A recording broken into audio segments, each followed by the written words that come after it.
औज़ुबिल्लाहिमिनश्शैतानिर्रजीम बिस्मिल्लाहिर्रहमानिर्रहीम। अस्सलाम वालेकुम नाज़रीन, अशरफ आसमी एडवोकेट आपकी खिदमत में हाज़िर है। नाज़रीन इकराम, आज हमारे सामने बड़ी एक इम्पॉर्टेंट जजमेंट है सुप्रीम कोर्ट ऑफ पाकिस्तान की। इसमें जो चीज़ डिस्कस हुई है वो ये है कि supreme court to decide if navy can approach province for land acquisition, कि पाकिस्तान नेवी जो है वो ज़मीन एक्वायर करने के लिए क्या वो सूबों को अप्रोच कर सकती है। ये सुप्रीम कोर्ट इसका फैसला करेगी। ये है जनाब matter. Supreme court of Pakistan ने ये केस सुना।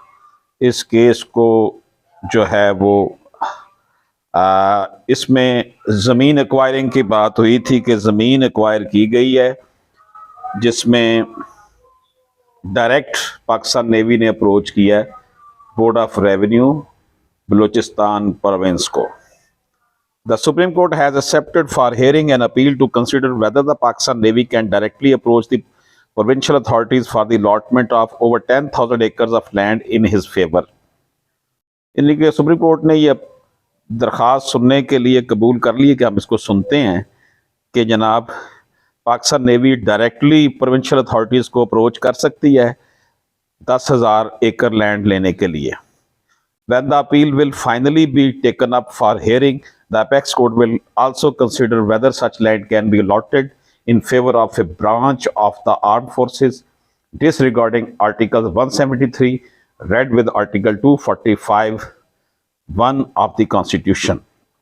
अदालत ने करार दिया है कि जब अपील फाइनल आएगी तो कोर्ट ये भी डिसाइड करेगी कि क्या ये जो है लैंड पाकिस्तान आर्मी की कोई ब्रांच ले सकती है 173 आर्टिकल के खिलाफ वर्जी करते हुए। Article 173 deals with the power to acquire property and to make contracts, where as article 245(1) explain the functions of the armed forces which on the direction of the federal government will defend Pakistan against external aggression or threat of war and subject to law, act in aid of civil war when called upon to do so।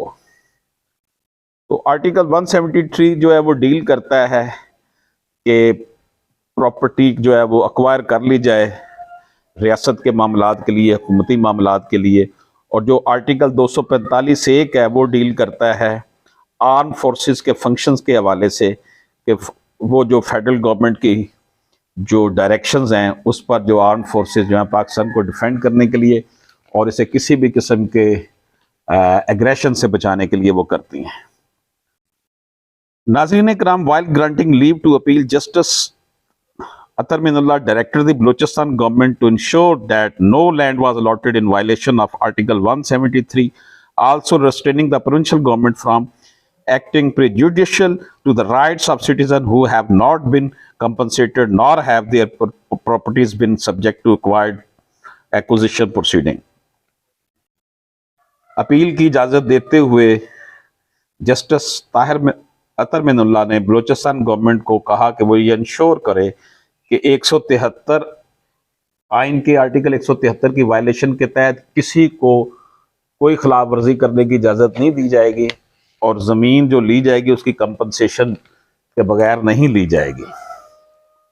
The matter was taken up by 2 जजेस supreme court bench comprising justice Jamal Khan Mandokhel and justice Athar Minallah on an appeal moved by Shabbir Ahmed against the order of Balochistan high court Turbat bench.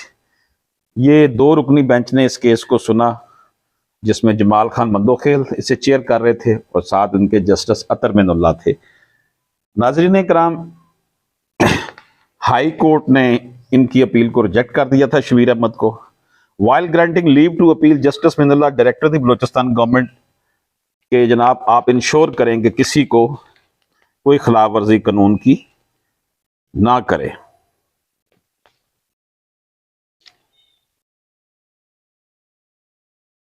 One of the questions the court has listed for its consideration is whether the federal government has failed in its constitutional obligation to regulate the affairs of the branches of armed forces relating to land allotment for defense purpose.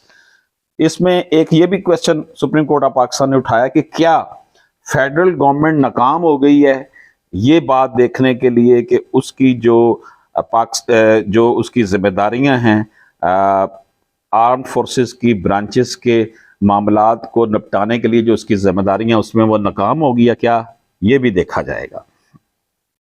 The controversy concern allotment of rupees of over 10,027 acres of land in favor of the Pakistan Navy on lease। ये जो मामला है ये Pakistan navy ने 10,027 एकड़ land जो है allotment करवाई है। The allotment was made by senior member of the board of revenue. इसे senior member of board of revenue ने अलॉट किया मई 15, 2009 को। The land in dispute falls in Kohe Imam ward, airport ward and Shaheed ward of Balochistan. ये जो 3 जगह हैं यहाँ पर ये ज़मीन है। It was alleged that the Pakistan navy had directly approach the revenue authorities for the allotment of the land. Allotment of land के लिए पाकिस्तान नेवी ने डायरेक्टली अप्रोच किया सूबे को।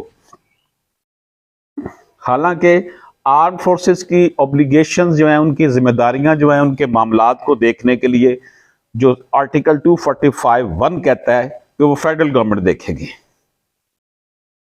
On the other hand, the petitioner invoked the constitutional jurisdiction of the High Court, alleging that without compensation, he and other inhabitants were being forcefully evicted to hand over the possession of the land।